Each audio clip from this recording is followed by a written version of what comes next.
Welcome to the Ask Historians podcast.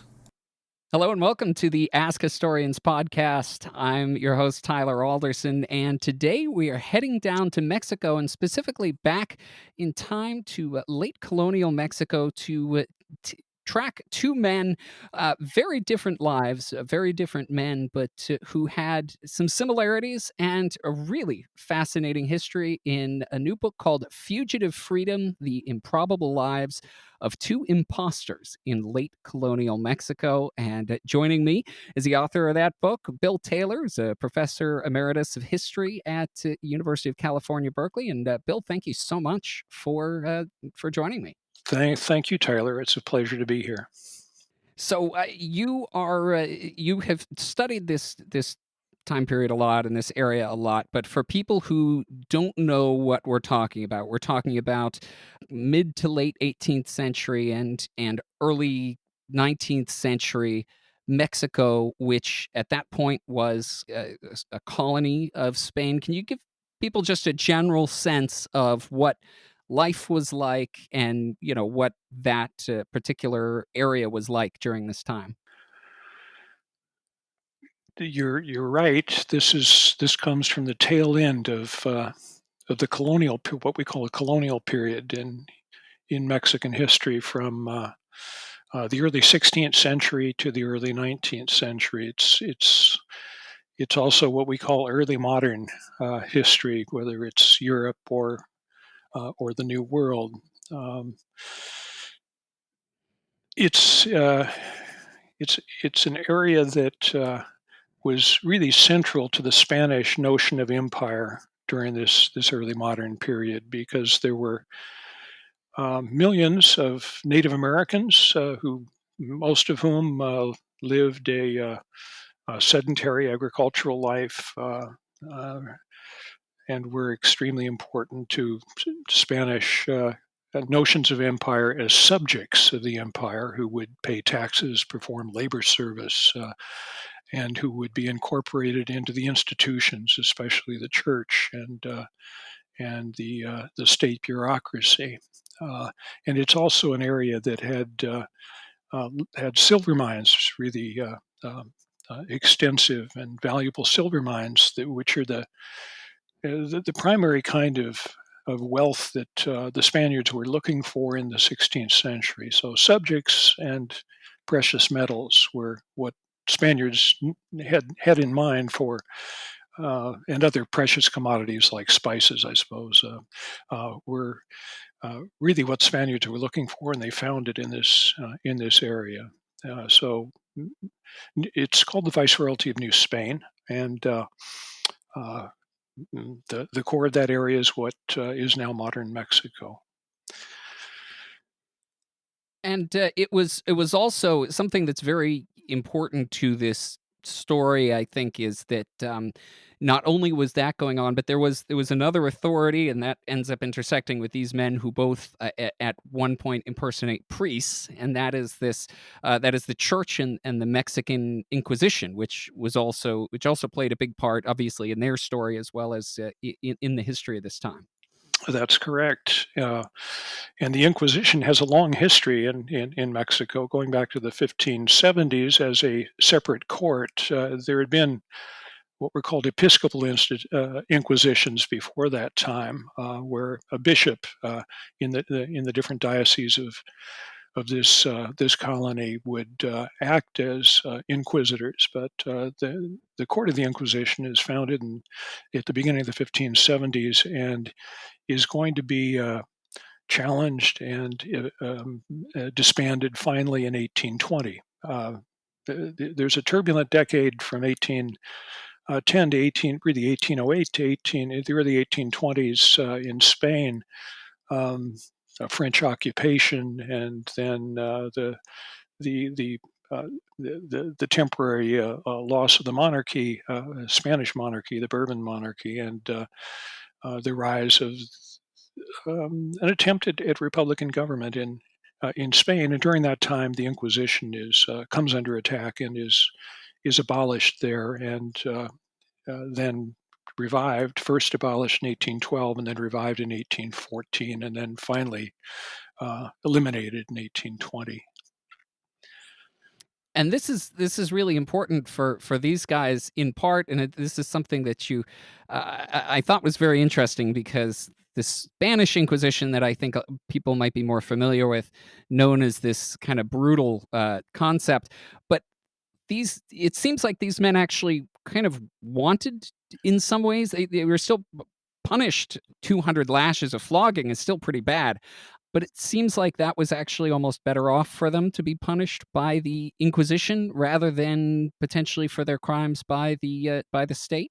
That's certainly true for one of my two Right. victims, Joseph Aguayo, who I think you could say runs to the Inquisition, and he does it on two different occasions. And that's a kind of puzzle that does seem kind of puzzling. And it's not as if the Inquisition is the Russell Sage Foundation. It's not a benign institution from the point of view of anyone who finds itself before the Inquisition. However, this is not just Aguayo. You would find in the 17th and 18th centuries in New Spain, and certainly in some other inquisitions, African slaves who would commit some kind of heresy with the idea that they would be brought before the Inquisition, that they preferred to be tried before the Inquisition than to continue to live as they had been, perhaps with an abusive master. So it's a peculiar story, but Aguayo definitely does prefer the Inquisition. I think partly because he has experienced other kinds of incarceration. Incarceration is technically not a form of punishment. It's you're being held uh, um, in a process of trial and subsequent punishment, but it can go on for a couple of years, and it's no great pleasure. But the cells of the Inquisition were a better place to be than the royal jails in various provincial areas of Mexico. He's originally from Guanajuato, which is one of the great silver mining centers, and he absolutely detests the prison in Guanajuato, which was an unsanitary, overcrowded place.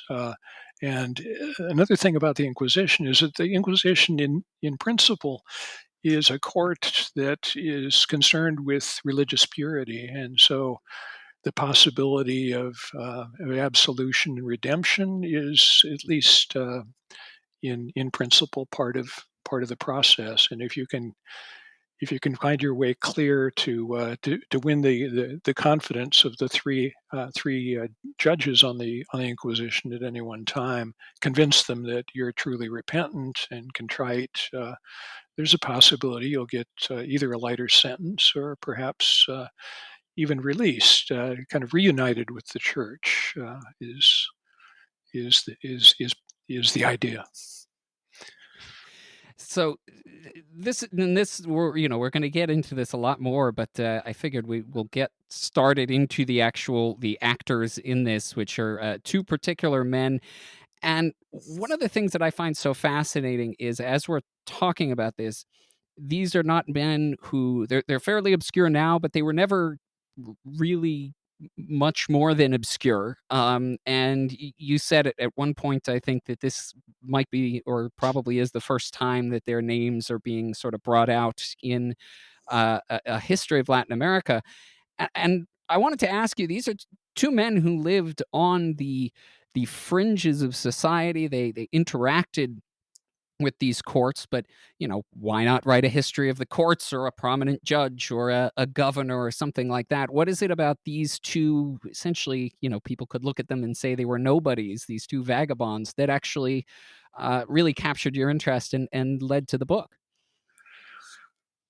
Okay. Well, let me tell you a little bit about how this book came to be. I I didn't expect to write this book. That's partly because I didn't really expect to finish the long book that preceded it.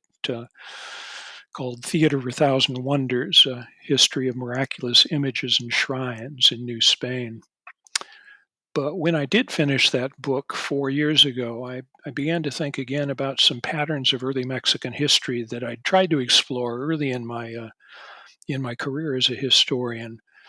And I started doing this by going through old microfilm notes and microfilm that I'd set aside, never really looked at carefully, but accumulated over the years.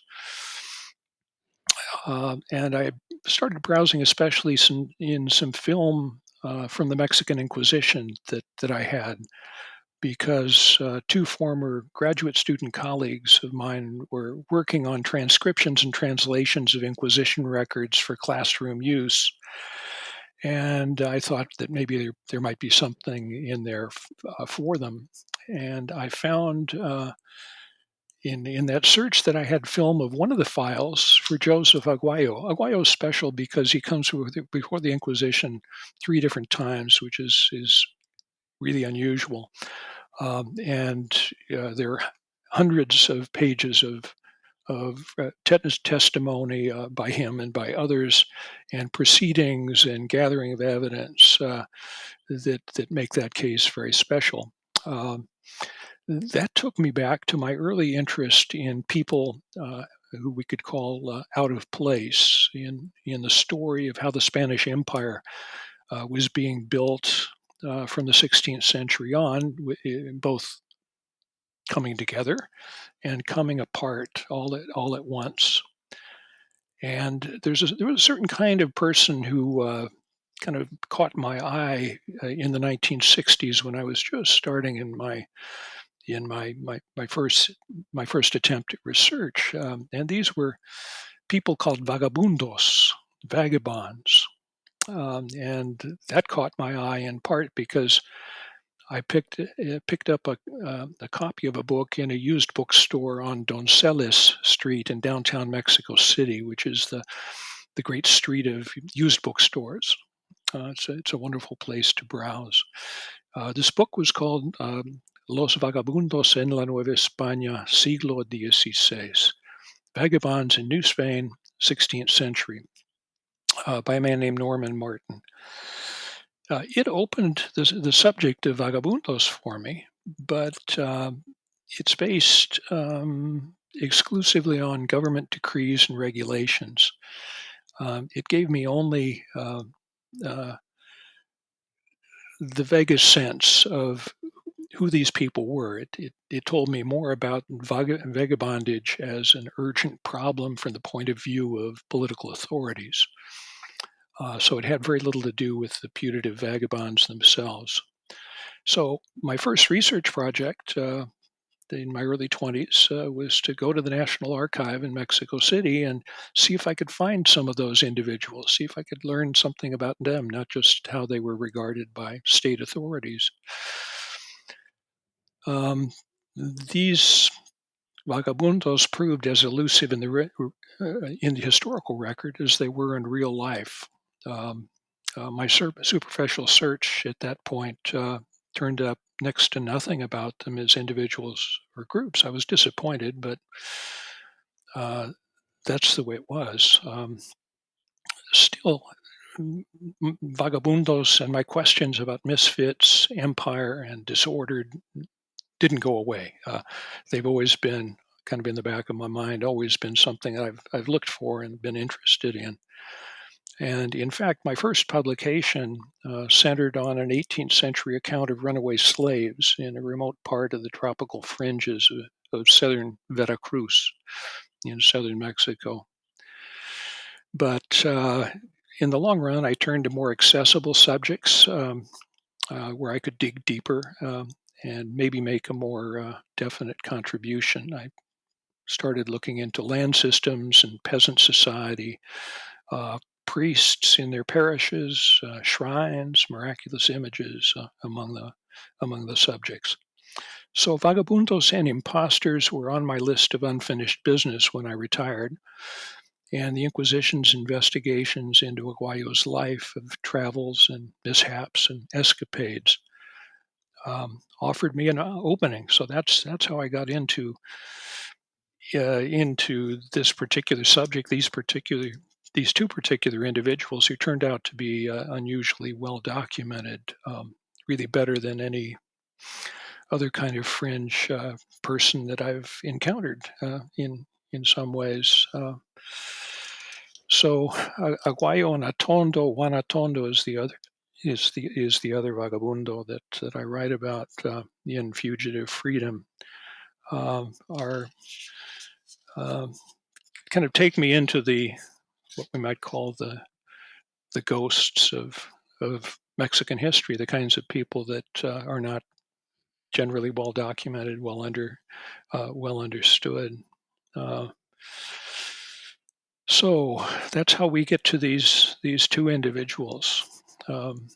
Absolutely, and yeah, I think it's good to maybe introduce them. We have you've talked a bit about Aguayo already, and so we can start with him. He was a guy who really came out of a lot of poverty, it seems like, and or at least not great circumstances. His father, did you say he was 14 or 15? When When he was, when he was born, and that's then correct. not a great, family situation all around, and he starts on the road fairly early in his life. That's correct. He's born in 1747, um, and his father basically disowns him in his teens. On the other hand, it's important to recognize that both Aguayo and Atondo, both of them from kind of modest means, modest family backgrounds, both of them were literate. Aguayo in particular is super bright, quick to learn, really alert to his surroundings, and really good with words. So it's not as if we're talking about uh, what Frantz Fanon might have called the wretched of the earth. These both of these individuals have some resources that they can draw upon, even though they're poor. We're not talking about people who ever became wealthy, and certainly didn't begin wealthy. And Aguayo, in particular, as you say, comes from really pretty precarious circumstances. His father made a living just by kind of picking up um, tailings from silver refineries and scouring them for bits of silver and making a living as best he could that way. And Aguayo's mother, apparently, she must have been about the same age as the father. She would have been a young teenager. She died young, and his father uh, remarries and has some other children. So Joseph Aguayo is the only child of that first union. We can't be absolutely certain uh, his parents were married. I haven't found a record of that, although his baptismal record does show up, and both parents are identified. Um, he's it's kind of unclear about what his place is in the kind of order of society. This is a society where race and class were very important. Um, and he identifies himself, and the Inquisition authorities don't bother to contradict him about this, and his father doesn't contradict him.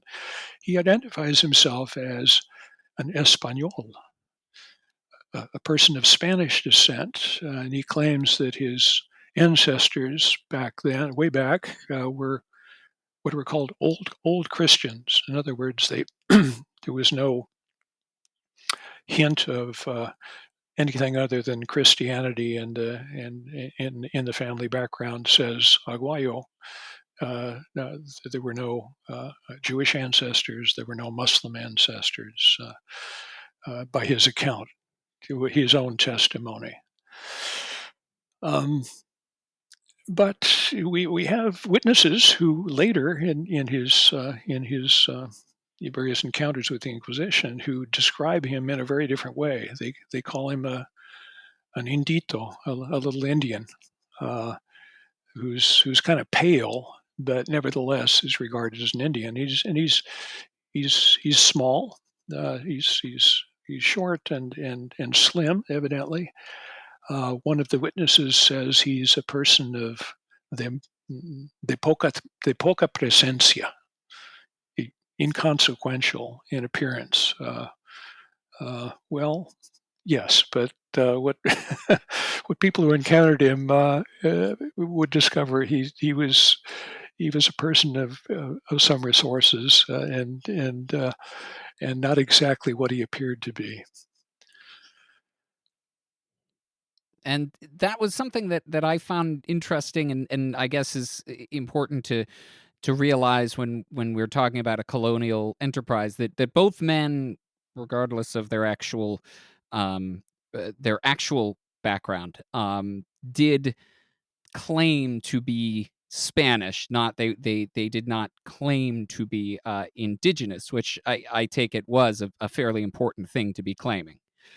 That's true. Although it was not a bad thing to claim to be of indigenous ancestry if you lived in a pueblo de indios, if you lived in an indigenous community that was recognized by the Spanish crown, which had its own land rights, various political and civil rights as well. But if you were someone who was identified as an Indian and not part of a community like that, you were vulnerable. That was not something you wanted to claim to be. The idea of the importance of passing as something else is important in this society. It's really quite significant. And if you can claim to be of Spanish descent in some fashion, that was about as good as it could be in terms of making a claim on ethnic identity. And one thing that struck me about Aguayo as well, and obviously we're talking about impersonators and imposters, so we are talking a lot about assumed identity. But for the other man, Atondo, it made a lot of sense to impersonate a priest because he, as we'll talk about when we get more into him, he goes kind of back and forth between various religious communities and seems to actually have wanted or want at some point to be a priest. Um, Aguayo, I'm just wondering why, of all the kind of, I guess you could take it on a very uncharitable notion and say, well, he's just a grifter, he's just a con man. Of all the ways to get around in the world, of all the grifts you could get into, why is it that impersonating a priest is the thing that he gets into? That's a really interesting question, and I don't know that we can read his mind entirely about this, but because if you're posing as a priest, that's a very dangerous thing to do because you're violating the sacraments by trying to confess somebody or to celebrate mass. That's regarded as a great heresy. And if you were to do that in the 16th or early 17th centuries, you possibly could face a death sentence. That's not true in the 18th century. It's something we didn't that I didn't mention when I touched on the Inquisition at the beginning. Was that the Inquisition changes in some ways in terms of what kinds of cases would come before it and how what were the limits to the kind of punitive measures that could be applied. So this is risky on the part of both Atondo and Aguayo, but especially, I think you're right, especially for Aguayo, since he really didn't see himself as having a religious vocation. Atondo imagined himself with a religious vocation, but I think it comes from two things. One is that Aguayo had been educated by a local Jesuit, evidently in Guanajuato for several years, and proved himself quick and smart, and that Aguayo served as an acolyte, as an assistant to priests who were celebrating mass. So he had what we might think of as some cultural knowledge here about how to be a priest. And he's a quick study. He's an observer. So he reads and writes.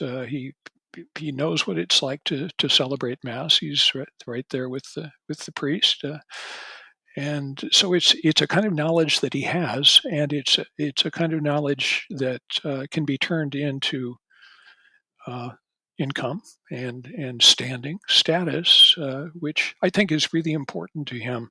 It's not just that he poses as a priest. He's got some other disguises. He's got some other kinds of impersonations that he indulges in. But as far as as we can tell from the written record that we have, he's always posing as some kind of authority, either an assistant to the assayer of the mint, or an assistant to a district governor, or an official of the Inquisition itself, which is really kind of interesting. That he at least on two occasions, he steals uh, a baston with a fancy, which is a staff of authority, which has a fancy metal top with the insignia of the Inquisition, and he walks around with that and poses as an assistant to the court in some fashion. So I think it's a combination then of having this knowledge that he can monetize, and also the prestige that comes from the kinds of people he's posing as. It's he in particular, Aguayo really struck me as having just a remarkable resourcefulness and obviously a very intelligent person because you mentioned just a lot of different scrapes he's able to get himself into and then out of various situations.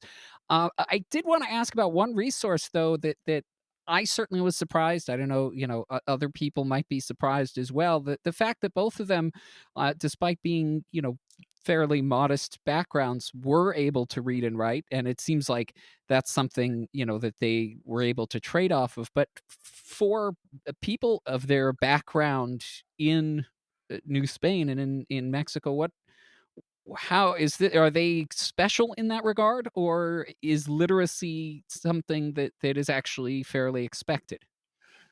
They are unusual, but it's not as if all but a narrow elite is literate. There are primary schools in the 18th century, and to some extent earlier.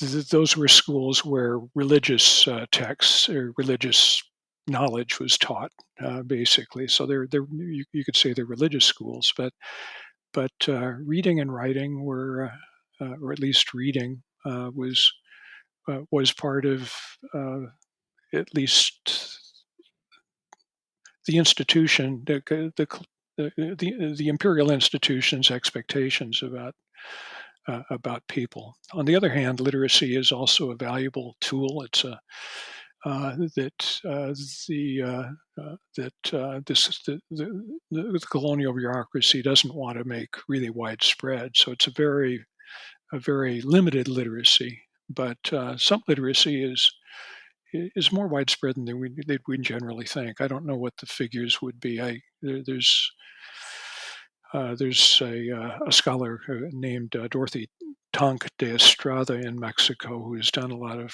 research, good research about primary education in Mexico in the 18th century, and I forget what the figures are that she suggests, but it's probably in the neighborhood of, I don't know, 15% maybe of the population. But Aguayo and Atondo are different and special because they can write as well as read. Uh, Aguayo, in particular, is a wordsmith. He's really good with words. He can convince people that he's somebody that he's not. And I think literacy, again, is part of,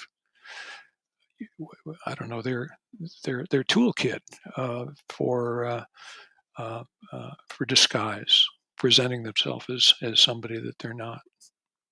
Yeah. Well, and as we get to the next guy, that's something. This whole something that they're not is something that I find really interesting with Tondo. So he's a little different from Aguayo, in part because he really really seems to want to be a priest, or at least seems to really want to associate himself with religious organizations. He seems to be somebody who has faith himself, and had considered when he was younger becoming a priest. So he seems to have a much clearer, I guess, reason to become an impersonator, and could have maybe in a different world with some different choices or a different system in place actually become an actual priest. That's possible, Tyler. But as I develop in the book, Atondo has some particular personal problems that we can talk about uh, in, Right. in a few minutes that I think would have made it impossible in the long run for him to be a successful priest. But you're absolutely right that he and he expresses that himself. He puts this into words repeatedly that he has a propensión religiosa, a religious propensity. Um, that I, that he I think that's very sincere. I'm not sure it's a religious propensity that the religious people he associates with, the Franciscans in particular, in the long run would regard as acceptable, because it seems to be a rather rather personal notion of his relationship to the divine. Uh, he's not someone who violates any of the sacraments directly until he starts posing as a priest. But he seems to have this kind of ecstatic relationship with the divine, and that's especially in the 18th century. That's suspect. I was just going to say he also seems to have a very strong attachment to worldly things, or at least he finds himself entangled with the finer things in life in some points, and women and that sort of thing, which doesn't work as well. That's right. He sets up. He admits fully. I mean, what's special about the documentation for Atondo is that he writes out his own confession, which is highly unusual, and he writes it out at great length, which is even more unusual. Uh, Confessions are generally kind of on the spot and oral. But while he's sitting in prison in the Inquisition cells, he has time to think about this, and on his own writes this extraordinary document. And in it, he juxtaposes that propensión religiosa, religious propensity, with what he calls my apetitos torpes, my vile appetites. And you were hinting at what those are. He's a very unsteady character who repeatedly does the wrong thing, or enters into a way of life that looks like it might provide a kind of stability for him, and then abandons it kind of on the spur of the moment. He has those two episodes early on when he tries to become um, a discalced Franciscan to enter into the novitiate. Both of them fail, ostensibly because he has some kind of health breakdown, health issue.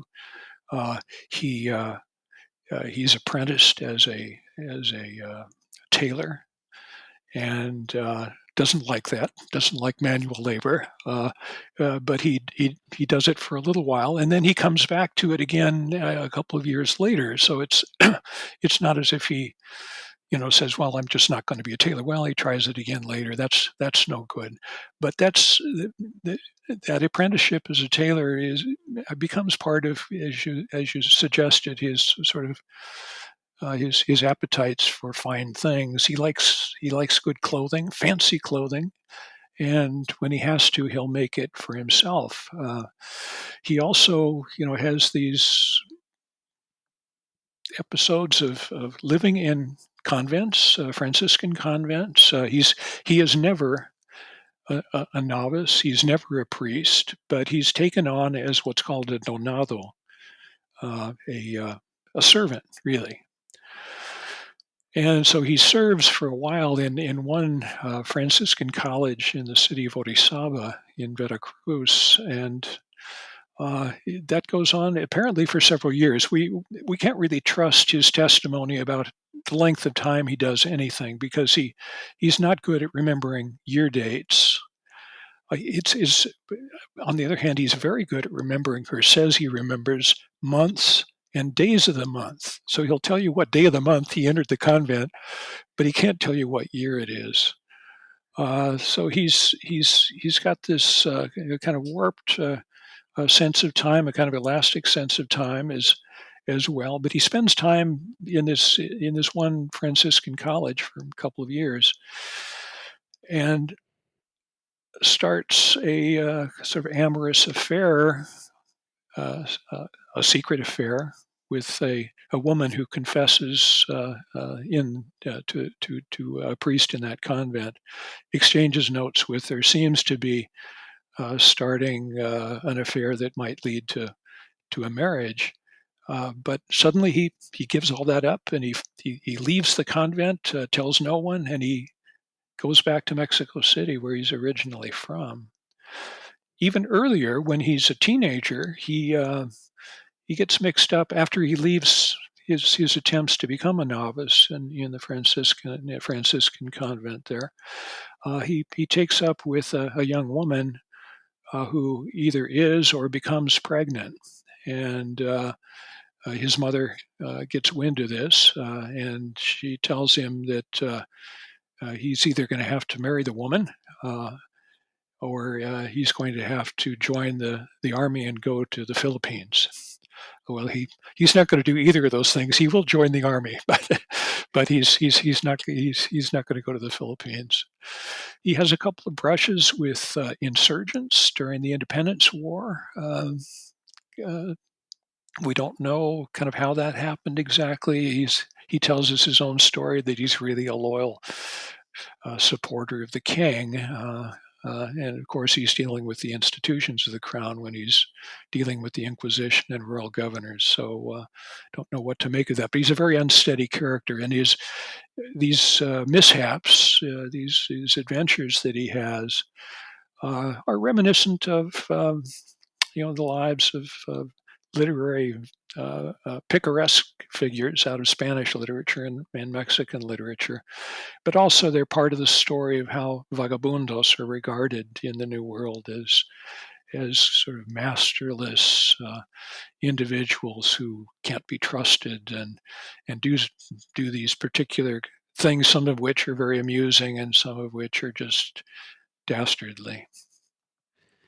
I found it so interesting when I was reading about him that the thing that I kept coming back to and that he seemed to keep coming back to was just this sense of order. I mean, somebody when you think about a vagabond, you don't and somebody who likes fine clothing, you don't think of them going into a fairly austere religious community or becoming part of the military, and yet it seems like despite his personal uh, issues with with self-control and with yeah, buying the nice things and being with the women and all that, he's very much seeking out stability. He's very much, seeking out order, or at least he ends up in situations where that's where he is. He's in some very orderly situation. It just never really lasts. I think that's absolutely right. That's what he's looking for, and he claims to find it periodically. But then suddenly he's gone.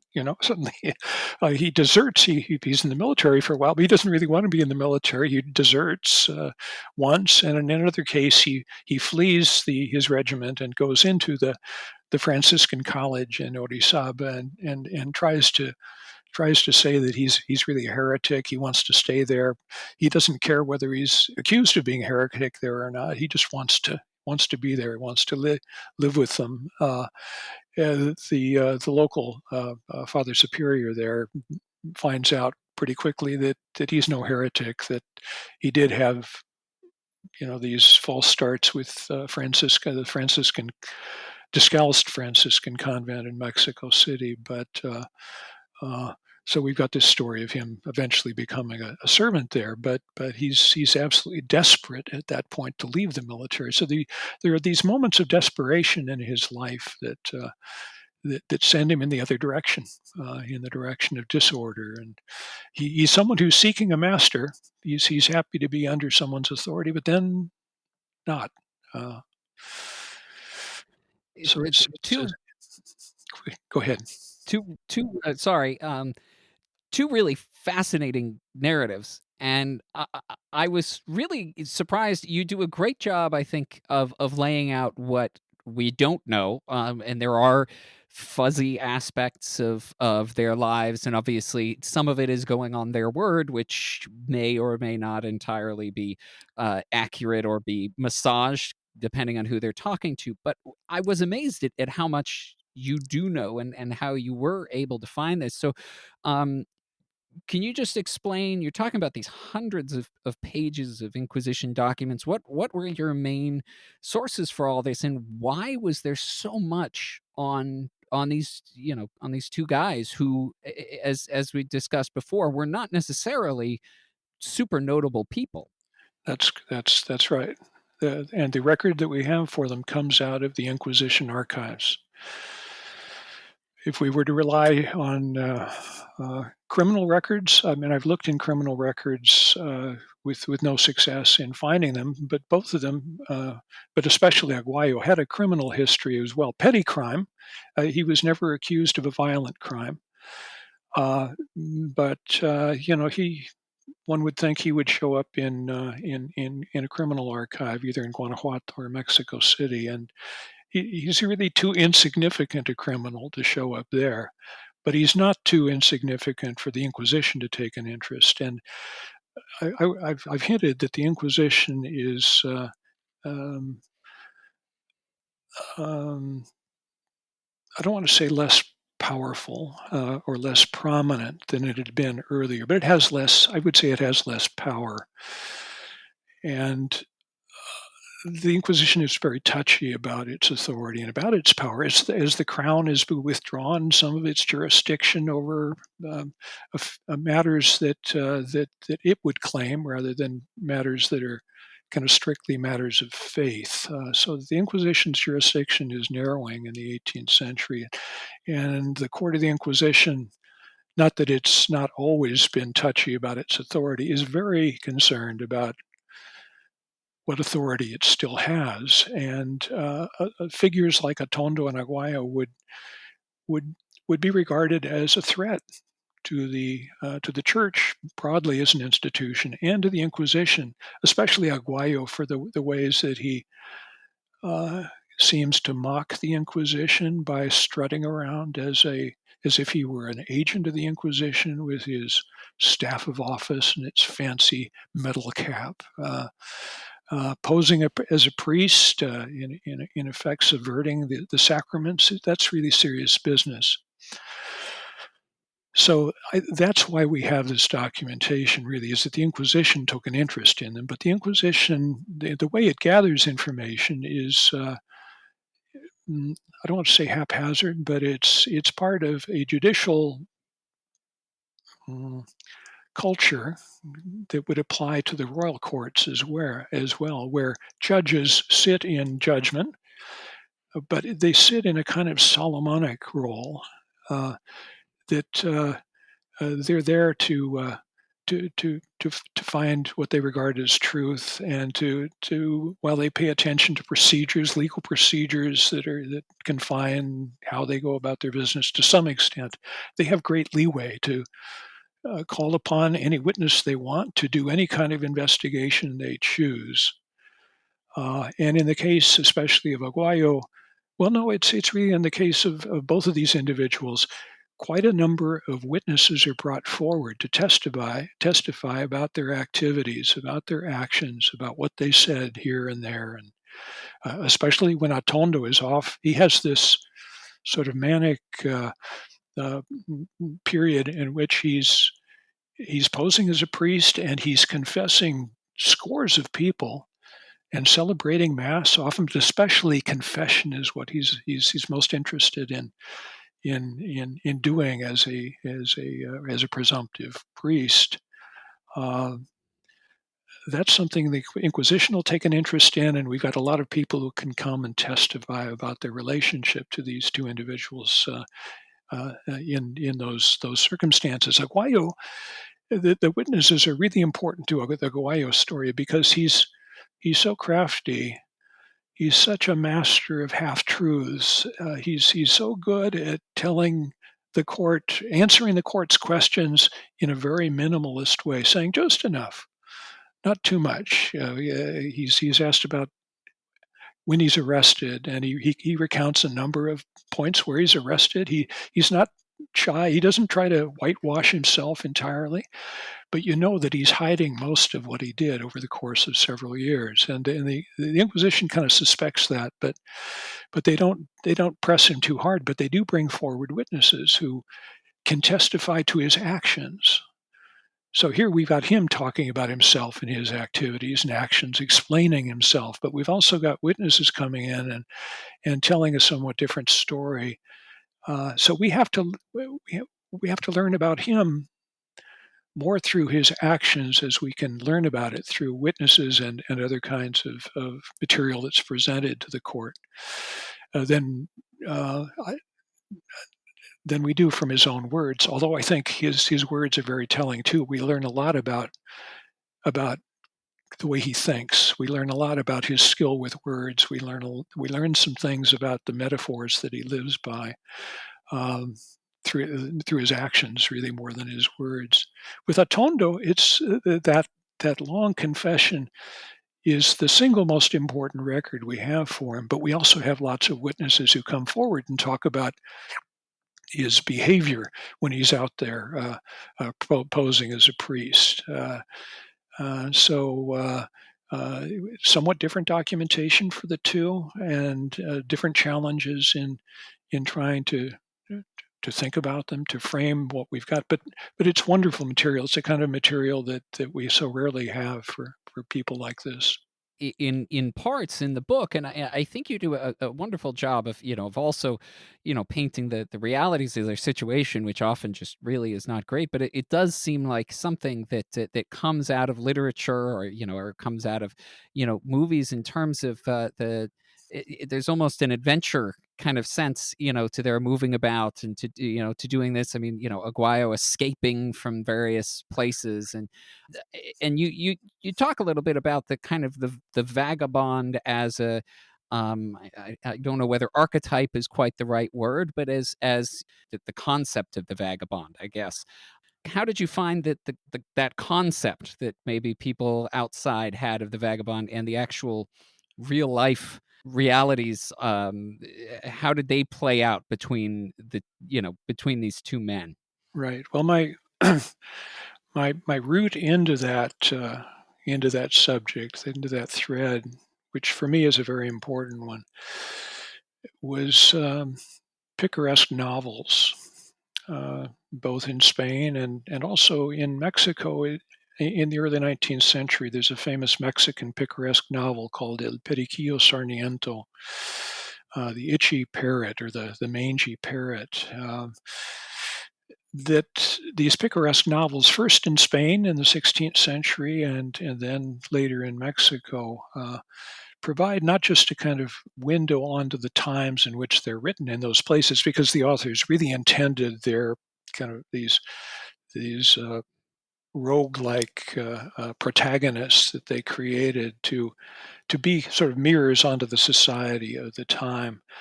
But it helped me raise the question of, well, how did Aguayo and Atondo, how were they regarded at the time?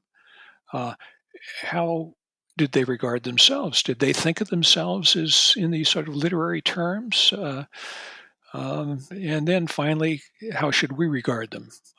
And to what extent are there sort of metaphors of their lives that they adopt and that we can see at work in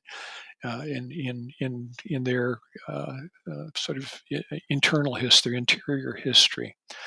the picaresque novels seemed especially important to me because that's a new kind of literature in Spain at the beginning of really in the middle of the 16th century. The first Spanish picaresque novel, and there's nothing quite like it anyplace else at the time, is Lazarillo de Tormes. But the picaresque novel that's most important in this story that I'm trying to tell is a novel called Gusman De Alfarache, which is a big 2-volume picaresque novel that's written in 1599, and a second part is written in 1604, and it becomes a bestseller both in Spain and also in Spanish America. A real bestseller of its time. The first part, published in 1599, goes through 26 editions before the second part is even published. So it's going to be published and republished and edited and abridged and translated into French and Spanish and French and English and Italian and German. And it's the most, it along with Don Quixote is the most imported book into the New World during the Spanish colonial period. These picaresque novels, The Life of the Rogue, are new and stand really in contrast to the kind of literature, fictional literature, that was popular before their time. These romances of chivalry. There's a famous one called Amadis de Gaula that's widely published and circulated in the early 16th century, which are all about the daring do of great knights errant, pastoral kinds of novels. And here we've got these gritty stories of outcasts, living on the fringes, living in a world of sin, being petty criminals, cynics in their own way. And I was curious first, why did those novels come along when they did? This is the 16th century in Spain. Spain is sort of riding high in Europe, consolidating itself, not quite yet into a nation state, but taking these kind of semi-autonomous kingdoms in the Iberian Peninsula and creating something bigger. And cities are growing, and colonies in the New World and Asia are established. Precious metals are coming in, spices, and there's a lot of luxury. This seems to be, and it's called the Golden Age in Spain. Well, it's a golden age. Well, why do we have these kind of somber and cynical stories about rogues and stealing and betrayal? And the answer is, I would say, that the 16th century, while it is a time of great change and growth in a lot of ways, we call this the 16th century in general the Renaissance. Well, there are some fabulous changes culturally, economically, but there are some grievous changes socially. This is a time of warfare, constant warfare, of epidemics, of people displaced in various ways, of strangers in our midst, strangers from overseas, Spaniards encountering indigenous people in the New World, or African slavery being advanced by Spanish colonials, and even in Spain itself, another kind of stranger in our midst, a strong feeling that we have to kind of protect the purity of the faith. Remember, this is the time of the Reformation too, where the single Christian church, the Catholic Church, has now been rocked and been challenged. We've got Protestant states rising up that become rivals of Spain. Spain becomes a kind of protector of the papacy. The kind of heart of the faith is the way Spaniards wanted to, and the Spanish crown wanted to see all this at the time. So it's a threatened time, And there are a lot of people who are displaced, either kind of sent off to war or uh, uh, uh, suffering from the epidemics and moving around, or being impoverished in this time of what looks like a time of plenty, but in which 90% of the population really didn't participate. Uh, Rising expectations, people moving to cities, moving to the New World, hoping to strike it rich there. So it's a time of great upset. And these picaresque novels, I think, kind of expose that in a fascinating way. It feels like a time of crisis in some ways, and it's a time of many strangers, many vagabundos. There's a an American poet, James Tate, who has this really nice little expression that vagabonds are strangers in a heap of trouble. And so I think that's something that, and it's a time for imposters too, people who can maybe take advantage of the opportunities and the uncertainties of the time, who can feign appearances of being someone else, that someone they're not. We've also got people who want to start over. We've got expulsions of Jews and Muslims who don't convert to Christianity. But if you do convert to Christianity, the chances of making a decent living where you are, where people know you well, are pretty remote. So conversos, converted Jews, especially who got involved in merchandising and trade, which was potentially very lucrative at this time, moved to cities, moved to Madrid, moved to Seville, moved to Barcelona to escape. But in escaping, they've become a stranger someplace else.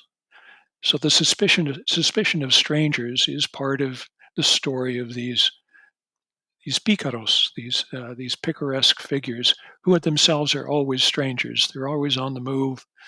They're always kind of unknown and suspect wherever it is they show up.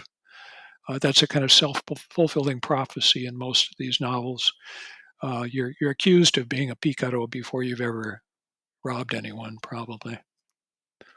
And these two men that we look at in real life definitely do, fit the bill of that. Even though, again, we're not talking about the literature or the fictional characters here. We're talking about real life people, That's and that's how yeah, they that's right. fit But into but it's the it. question. The question really is, especially with Aguayo, did he think of himself as a picaro? Did he? I don't think we can. Uh, I don't think we can surmise that he had read picaresque novels. But a Mm. novel like Gusman De Alfarache was widely circulated in the New World. The term picaro actually changes its meaning during the colonial period. In the 16th century, early 16th century, picaro was a very negative term. It meant criminal. It meant criminal. It meant someone who was threatening. Uh, really nothing good to say about a picaro at that time. But along come these novels and these characters who, in some ways are amusing, entertaining, who are cunning, resourceful. The meaning of the term picaro changes to some extent. That older meaning, very negative meaning, never disappears, but added on to it is this new meaning about charming, uh, uh, entertaining, cunning, crafty, and Aguayo really fits the bill, I think. And the way he emphasizes that he never had any friends. I don't know if that's true or not, but he wants to tell us, no, I had no friends. I did all this on my own, by myself. I was masterless. That's what I wanted. And his extraordinary way with words and some of the phrases that he uses that sound very much like Gusman de Alfarache make me think that the picaro, this literary picaro type, was not purely bad. He was I don't want to say endearing, but someone who's interesting, fascinating to people, and maybe someone that you might want to model yourself on in some way. That becomes part of popular culture in a way that I think probably did influence Aguayo. So even though he never talks directly about the metaphors he lives by, I I I, I suggest that the picaro may very well, the literary picaro may very well have been kind of his metaphor for life, his model of who he was and how he did things. The anti-hero is very popular right now as well, that sense of a person who is the protagonist and who is extremely interesting but very flawed and, may or Right, may not be good or bad, but, but ultimately kind of captures your attention. I think that's definitely been something we've seen in popular culture here. I can imagine it being, very popular in culture then as well with the, and right. Yeah. being fashion yourself after that Picaro. In this in this book, Tyler, there's a front story, which is the story about Aguayo and Atondo, and there would be no book without that front story. But there are a number of backstories, some of which we've talked a little bit about here, that are there to try to help us understand who these characters were, but also to offer a somewhat different view of colonial Mexican history, or the history of New Spain, than I was educated with. The first of those backstories is the story of the Spanish state and empire coming together and coming apart uh, during this colonial period, right from the beginning, from the 16th century through here to the end. That the story of how the Spanish Empire comes apart is not just the story of of independent sentiment rising up in the early 19th century, kind of organically. It's a story of weakness as well, and things falling apart as well as being built right from the beginning. And the vagabundo is part of that story, both as someone in the minds of people who were worried about their own social position or maybe held a government post. There's always some difficulty here in separating out, what uh, how important vagabundos actually were, how many there were, what kind of threat they were, and how they're perceived as a threat. But that's an important part of this story. The second backstory revolves around these picaresque novels as a new kind of literature that expresses the time and seems to rhyme with the lives of Aguayo and Atondo. And this first Mexican picaresque novel that comes along in 1816, the Periquillo Sarmiento. Um, the third backstory that's part of what we're talking about here, the anti-hero, uh, is a climate of what in Spanish is called engaño and desengaño, of a climate of deception, of disenchantment, of simulation and dissimulation. That is, of simulation being, something that you pretend to be that doesn't exist, and dissimulation being another kind of deception, but regarded at the time as not a bad thing. That is, prudent concealment. You don't say everything that you know. You don't do much in the way of outright lying. You may tell white lies. You may tell half truths, but you're concealing your thoughts in some way. Um, Simulation is really the bad one from the point of view of public intellectuals at that time, that you're pretending to be something that you aren't. Well, it seems to me Aguayo is both a simulator and a dissimulator. He's a kind of classic anti-hero in that sense, and I think it's entirely possible that he understood himself in this kind of popular culture sense of the picaresque literary figure. Uh, there are other backstories: the Inquisition in the 18th century, mental illness at the time. Um, but it, like during the course of writing the book, starting kind of in late 2019.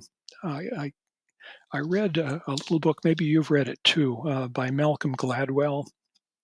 Uh, Mm. do you know who Gladwell is? He's Yeah, like I've read, yeah, some of he, his work.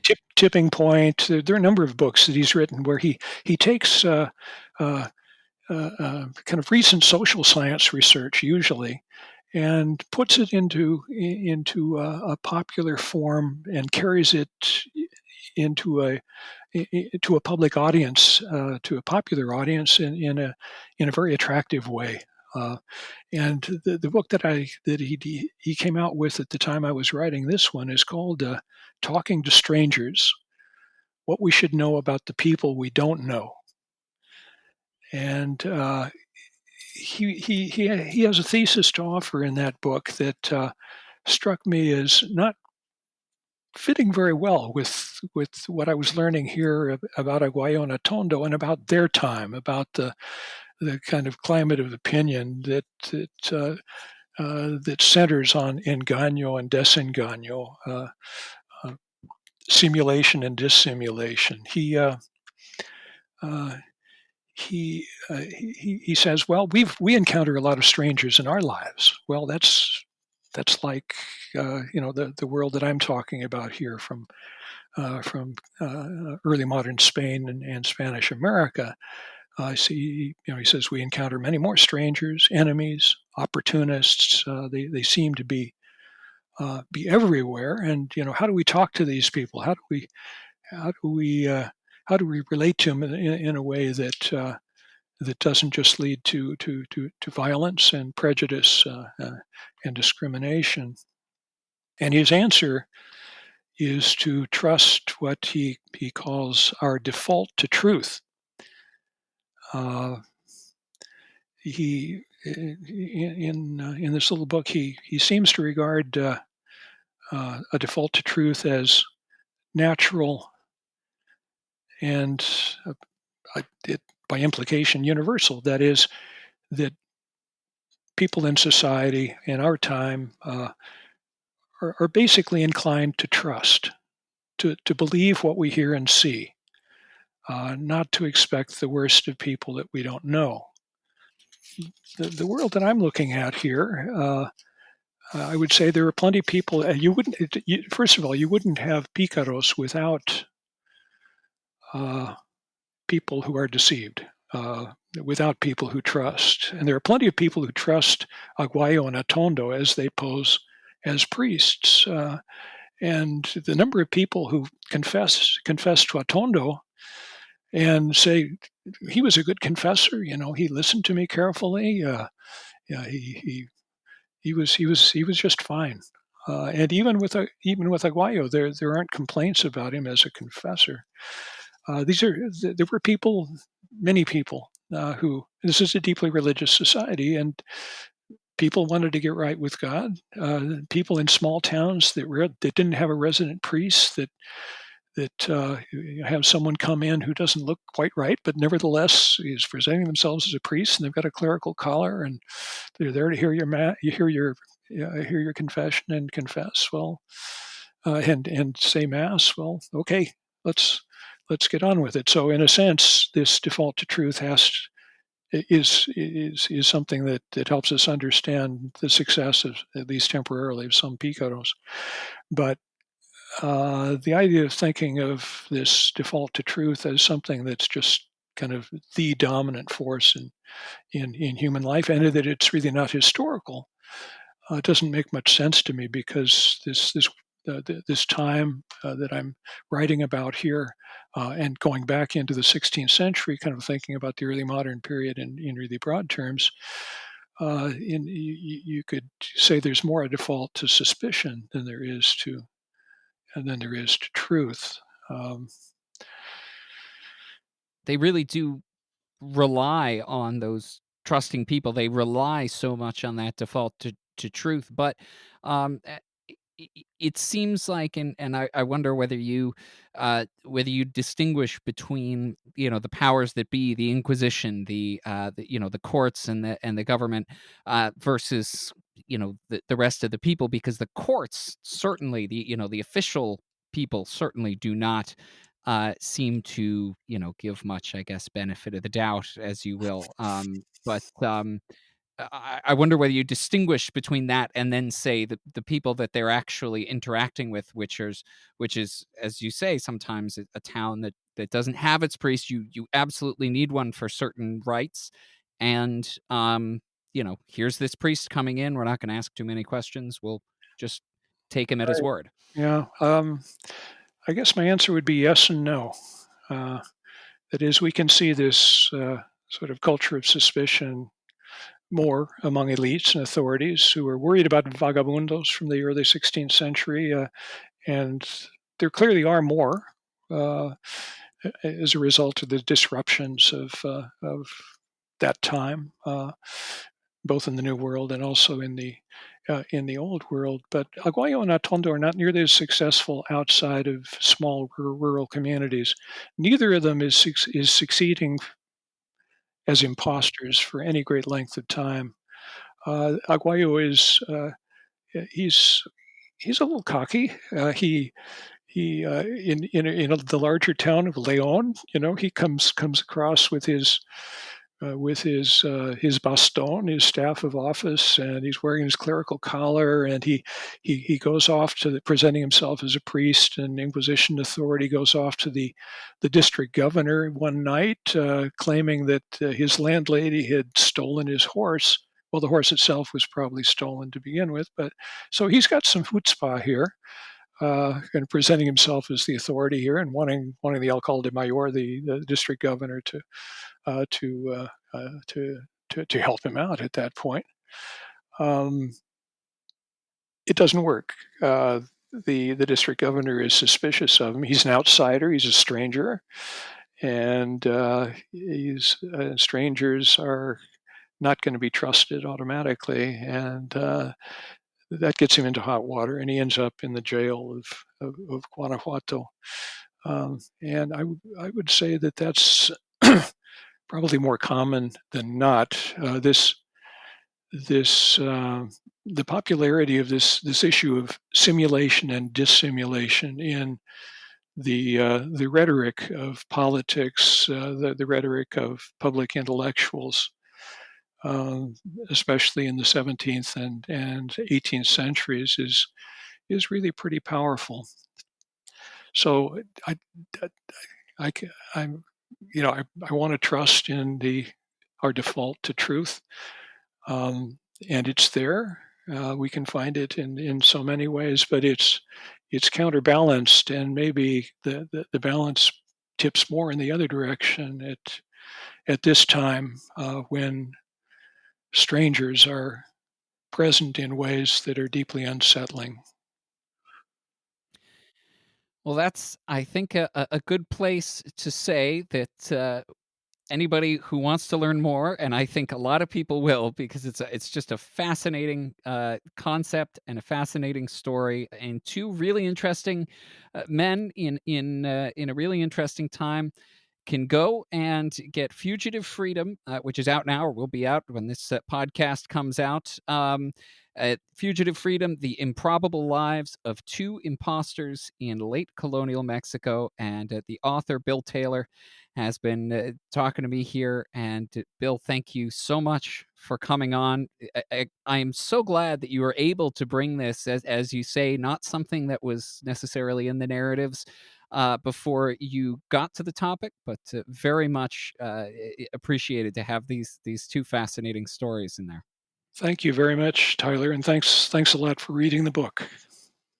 Absolutely. And again, the book is called Fugitive Freedom: The Improbable Lives of Two Impostors in Late Colonial Mexico. It is available now, and you can go pick it up wherever you get your books. I'm Tyler Alderson. You're listening to the Ask Historians podcast, and we'll see you in 2 weeks.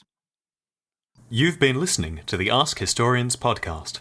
Please support us at patreon.com/askhistorians. Find more history like this by following us on Twitter and Facebook, and by visiting us at askhistorians.reddit.com and ask hundreds of historians and enthusiasts anything you want to know about history.